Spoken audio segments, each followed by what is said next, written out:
Hello, welcome to our bedtime devotional for girls. So, ani ana po ta sa ika-242 sa ato ang bedtime devotional. So, karon is Friday, September 20, 2014. So, thank God for all the good things, for all the victorious life karong simanaha. So, mapasalamat ang tapanunay sa Ginoo tungod sa iyahang pag-uban kanato, tungod sa iyahang pagbubo sa iyang grasya na mao kini nakatabang kanato.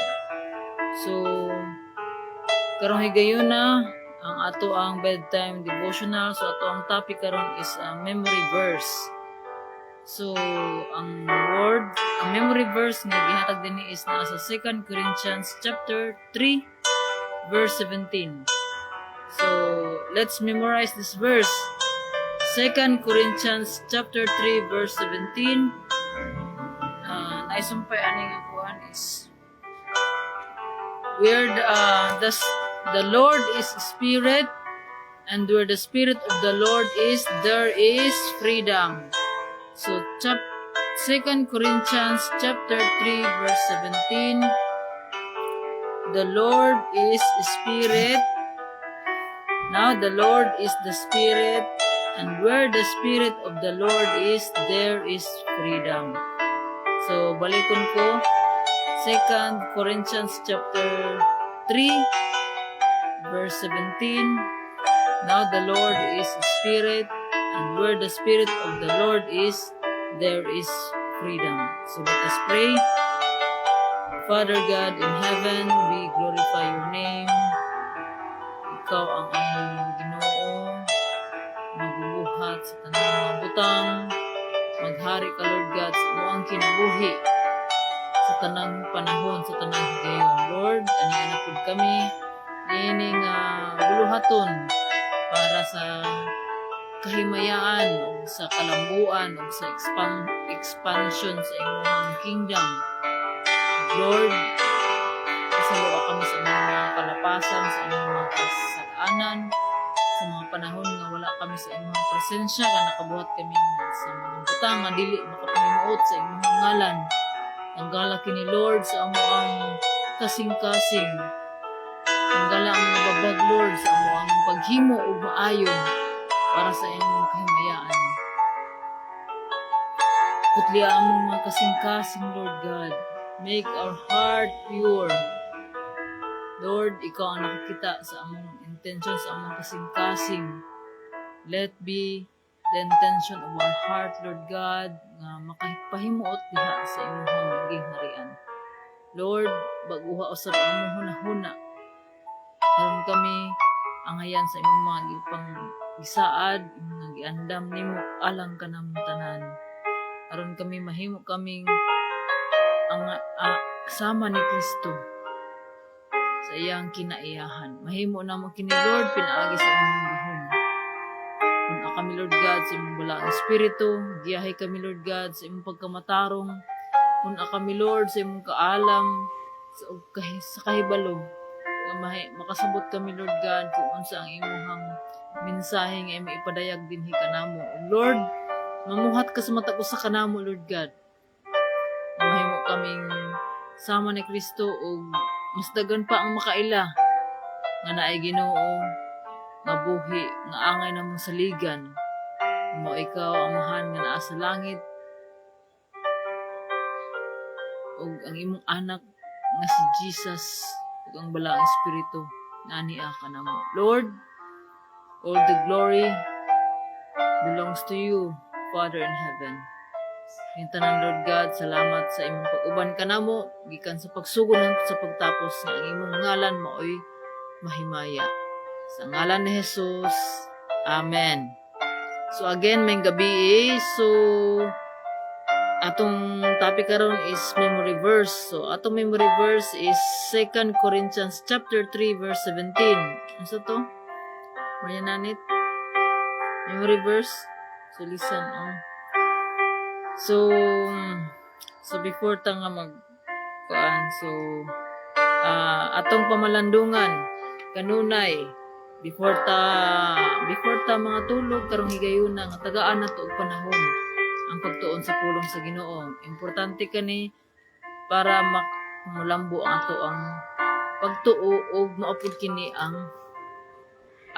ato ang pag-obey sa kasubuan sa Ginoo. So ang kinahanglan gayud nga mahimo tang matinumanon so sa Ginoo. Kay mao kini ang pangita sa Ginoo ang pagkamatinumanon nato.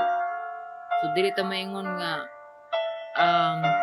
mao ni usa ka ebidensya nga tinuod ta nga nagtuo sa Ginoo kung matinumanon ta sa iyang mga kasubuan. So usa sa iyang sugo is mao kini ang pagtuon, pagbasa, pagtuon sa iyang pulong o pag-apply kung unsa man ang atong nakatunan. So ingon sa iyang pulong, now the Lord is Spirit, and where the Spirit of the Lord is, there is freedom. So wala natog na ako ang anak. So karong gabi una kung ado naman tayo mga anak. So kani nga kuan is kani nga every night nga mo ni siyang devotional is for girls ano siya nga kuan nga guide bedtime devos for girls, pero dili lang po na siya applicable sa mga girls, applicable ni kanatong tanan nga nagtuo diha sa Ginoo. Kay naamagod tay level of our faith usahay apata sa infant paragod sa bata nagtubo infant, kids, youth, ni mature, hangtod nga mas mature pa gayon.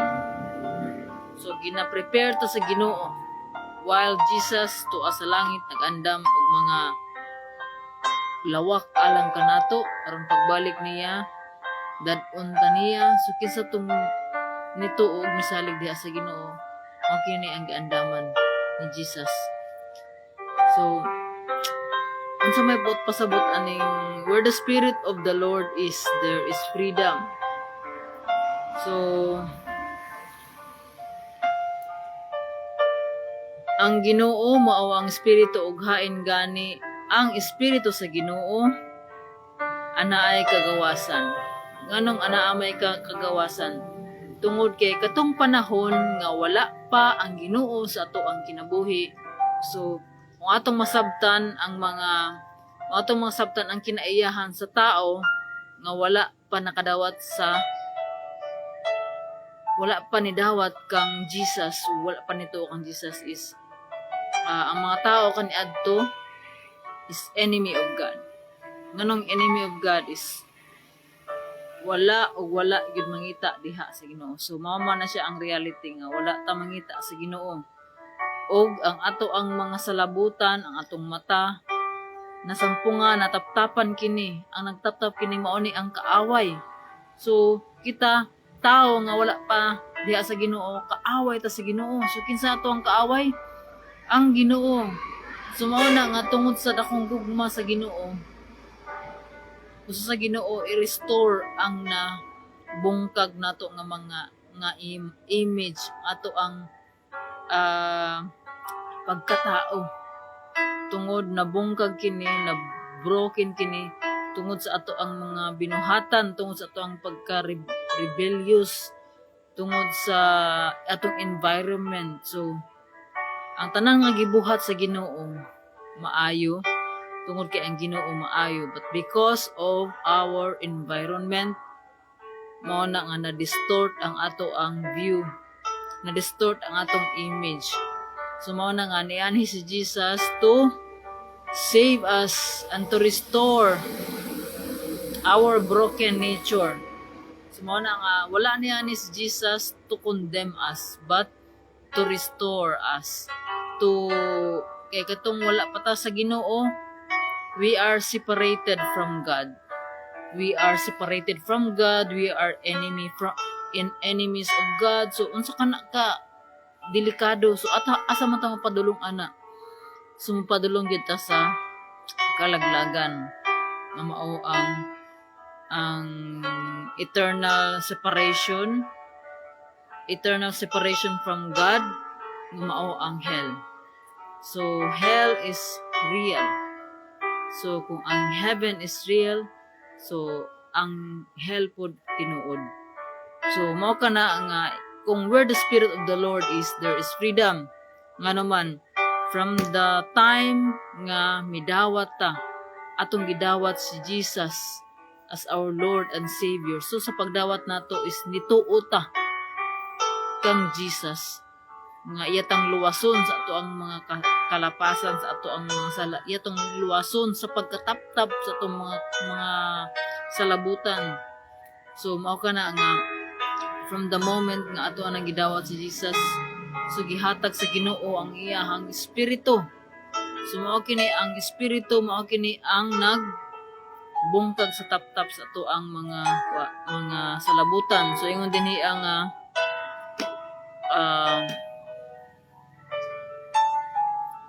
ingon diri sa 2 Corinthians chapter 3 12 ko atong basahon ni hangtod sa katong 17 ingon dinhi, masaligon kami tungod kay ani aman kanamo kining maong paglaom. Dili kami sama kang Moises nga nagtaptap sa iyang naong aron ang katawhan sa Israel dili makakita sa pagkawala sa nagkahanaw nga kasanag. Dili sila makasabot kay hangtod niining adlawa ang ilang mga salabutan gitaptapan sa maong taptap samtang magbasa sila sa basahon sa daang kasabutan. Makuha lamang ang maong taptap kung ang tao mahiusa kang Kristo. Sumoto bisan karon inigbasa nila sa balaod ni Moises gitaptapan gihapon ang ilang mga salabutan apan sa dihang ang tao muduol sa Ginoo. So ang tao muduol sa Ginoo ingon kung ang tao muduol sa Ginoo mao na nga sa Matthew 6:33, seek first the kingdom of God. So kita gayud ang mangita sa Ginoo. Mangita ka sa Ginoo sa iyang kamatuoran, sa iyang pagkamatarong. So kini pagpangita nato is to do His will, to obey Him. So mao kini nga apan sa dihang ang tao muduol sa Ginoo, kining maong taptap matangtang. So mao na nga sa wala pa ta diha kang Kristo, mao na nga ang mga tao dili gid makasabot. So mao na nga naay mga pinili sa Ginoo nga murag kanabitang nangita sa Ginoo, sa ilang kasing-kasing nangita sila sa Ginoo pero walay makakuan sa ila, wala bitay maka-share, wala pay ipadala nga tao nga para makasabot sila. Mao na nga kanang mapasalamaton ta kung ang mga tao responsive diha sa pulong sa Ginoo. Kada bitang pag-share nimo sa pulong sa Ginoo na ay lang positive nga response. Dili pareha bitaw ng ubang po mga tao nga na-share na nimo pero nilapos ra sa pikas dunggan. So dili ta maka sa ilaha tungod kay maunang dili sila makasabot tungod kay gisampungan pa ang ilahang mga dalunggan ug mga mata. Maunang dili sila makasabot maski sige nato sila og maymayan gina-sharean sa pulong sa even our family. So dili kita makapugos sa ilaha kung mutuo sila, kumudawat sila kang Jesus tungod kay ang Ginoo lamang makatangtang sa taptap ingon pa kung moduol ang tao sa Ginoo. So mao kana nga sa ato ang pagduol diha sa Ginoo, atong hiusahon ang ato ang kinabuhi diha sa Ginoo. So mao kini nga ayon sa iyang pulong nga kinsa katong nahiusa diha kang Kristo, ang ang daan nga kinaiyahan mawala na og ang bag-ong kinaiyahan sa 2 Corinthians chapter 5 verse 17. Kay bisan kinsa nga nahiusa kang Kristo, bag-on na siyang bag-o siyang binuhat, bag-o na siyang binuhat ang daan ni agi na ug ang bag-o ni abot na. Subot pasabot ana, we are free. So we are free na, gi-free na ta sa Ginoong Hesus sa ato ang mga kasalanan. So mao na nga we are free from itong mga batik na to, ang mga batasan. We are free na. So ato na tong gibiyaan na. So mao na nga kana bitaw ang makaingutan nga yung ani man jud ko maldita kuan ko kanang ato bang gi-declare sa tong kaugalingon ba nga dili ta maayo nga tao. Kanay natag batasan, maldita, ina nga kuan ko atong gi-declare na meaning wala pa ta na free. Wala pa ta na free. Wala pa sa atoa ang Espiritu sa Ginoo. Kay if we are in Christ, we are new creation. The old has gone, the new has come. So naagayoy kapag-uhan diha sa ato ang pagtuo diha kang Kristo. So mao kana nga atong isurrender ang ato ang kinabuhi diha sa Ginoo nga Lord, imo na ko gamitan ako para sa imo. Amen. I surrender my life to you. Tungod kay nakadawat ko sa imuhang gugma, sa imong grasya. Nga, ang usam mo kakuan is kanang bitang na ay peace ba? In exchange sa ato ang mga pains, mga struggles nga atong cry out diha sa Ginoo. Nga Lord, dili na ko gusto ani.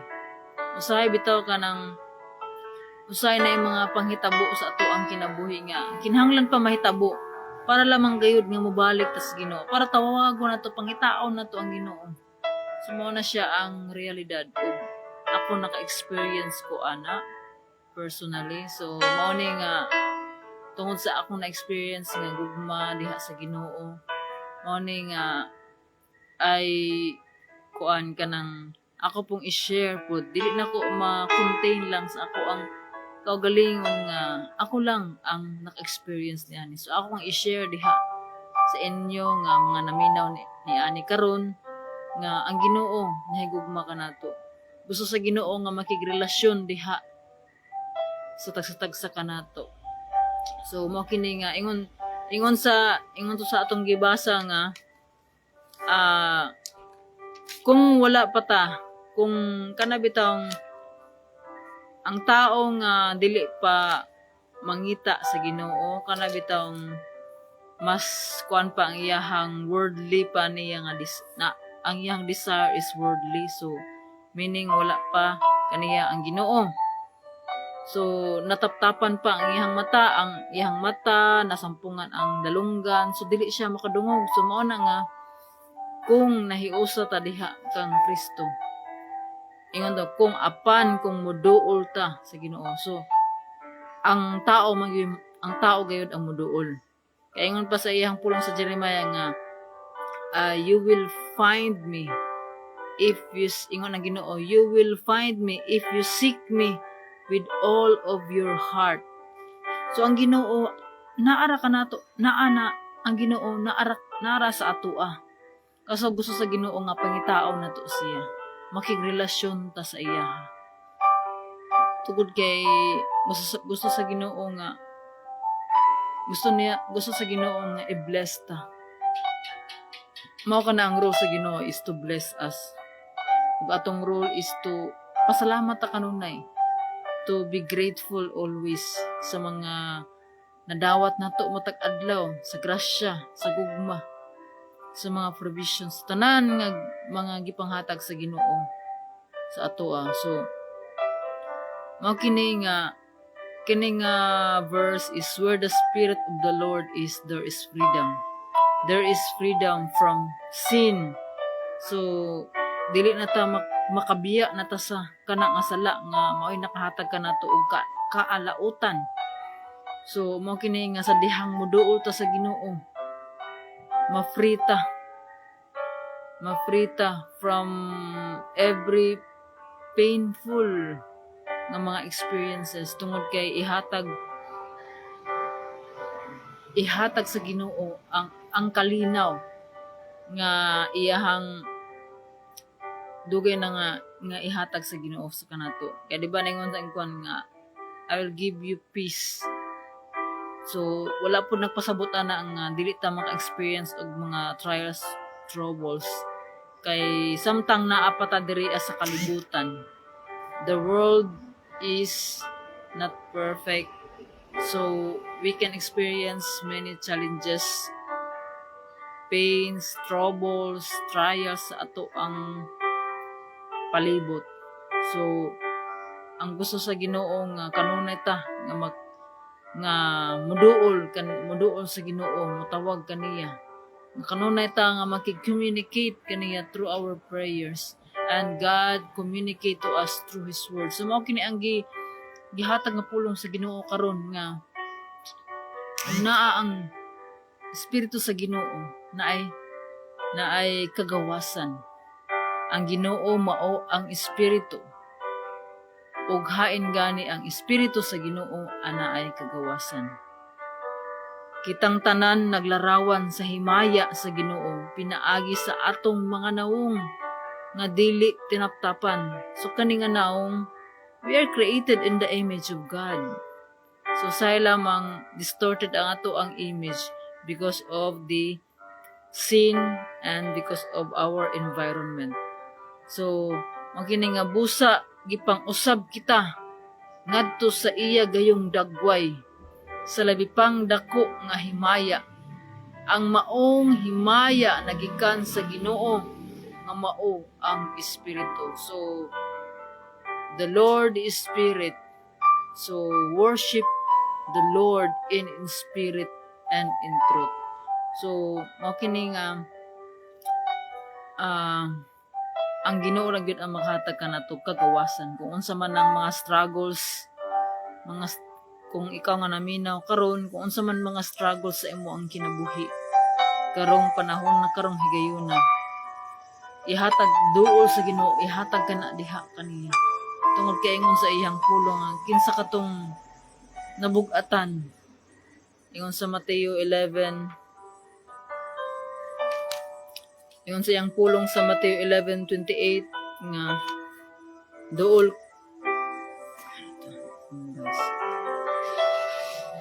ingon sa iyang pulong sa Mateo 11:28, duol kamo kanako kamong tanan nga gikapuyan o gibug-atan sa inyong gipas-an o papahulayon ko kamo. So kung ikaw nga naminaw karon, doon na kay mga struggles, nabukatan ka sa imuhang sitwasyon karon, duol sa Ginoo kay tagaan kaniya og kapahulayan. So tuo kayo na pagduha-duha tungod kay ang Ginoo tinuod, ug iyang mga saad, iyang mga pulong tinuod kayo. So wala nay lain nga atong saligan kun dili ang Ginoo lang. Gayud tungod kay siya ang nagbuhat kanato, aduna siya maayong plano sa matag usa kanato. Plan to give us a future and a hope. Plan to prosper. So mao na nga kung mo-obey lamang gayud ta sa iyahang mga sa iyahang kabubuton. So lisod man nga mayngon ta nga atong lisod nga gibutang ang Ginoo as our first priorities ato ang kinabuhi, pero mabuhat kini nato pinaagi sa power sa Ginoo nga gihatag kanato. Kini nga power mao ni ang balang espiritu. Ang balang espiritu mao kini ang gihatag sa Ginoo kanato sa dihang mituo ta og midawat kang Jesus as our Lord and Savior. Kining balang espiritu mao ni magtabang kanato para makabaton og kagawasan sa sala. Mabiyaan ang sala ug ato nang embrace ang kinabuhing walay katapusan.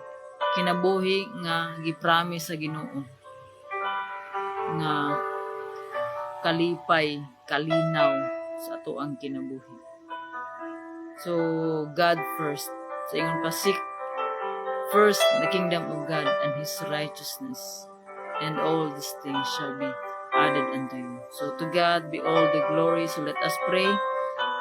Father God in heaven, daghang salamat Lord sa imong pulong, imong gihatag gipadayag dinhi kanamo Lord God.